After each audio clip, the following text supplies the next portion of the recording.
تو مشرکین جو ہیں، شرک کرنے والے لوگ جو ہیں، ان کے لیے اعمال نہیں توڑے جائیں گے. فلا نقیم لهم یوم القیامت وزنا.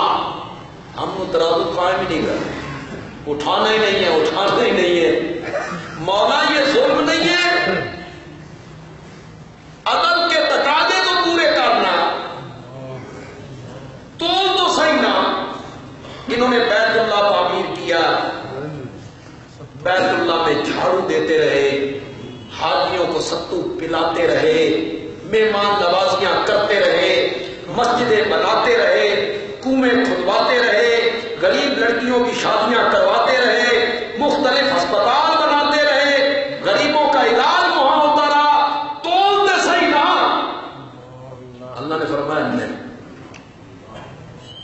نہیں تو، اس لیے کہ ترازو دکاندار وہاں اٹھاتا ہے جب ترازو کے دونوں پلڑوں میں رکھنے کے لیے چیز ہو.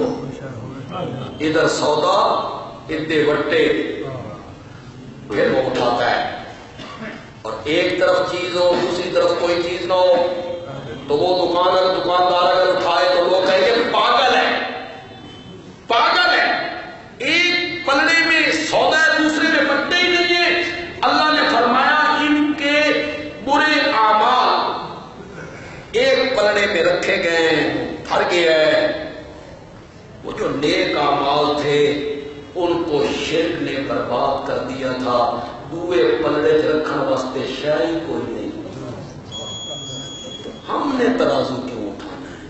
فلا نقیم لهم یوم القیامت وزنا.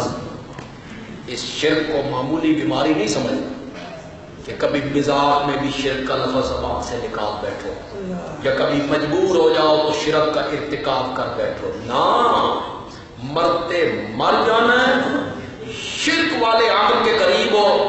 اگر نجات چاہتے ہو نہیں جانا. وَلَوْ أَشْرَكُوا لَحَبِطَ عَنْهُمْ مَا كَانُوا يَعْمَلُونَ. اگر میرے نبی بھی شرک کرتے میں ان کے اعمال بھی برباد کرتا. لَئِنْ أَشْرَكْتَ لَيَحْبَطَنَّ عَمَلُكَ وَلَا تَكُونَنَّ مِنَ الْخَاسِرِينَ. میرے پیارے پیغمبر، اس کائنات میں تو اس سے بڑھ کے کون ہے؟ اگر آپ نے بھی شرک کا ارتکاب کیا تو تیرے عمل بھی برباد ہو جائیں گے، اور آپ ان لوگوں میں سے ہو جائیں گے جو نقصان اٹھانے والے. انبیاء تو صغیرہ گناہوں سے بھی معصوم ہیں. انبیاء سے کوئی گناہ نہیں، چاہے جائے کہ اکبر الکبائر، چاہے جائے کہ شرک.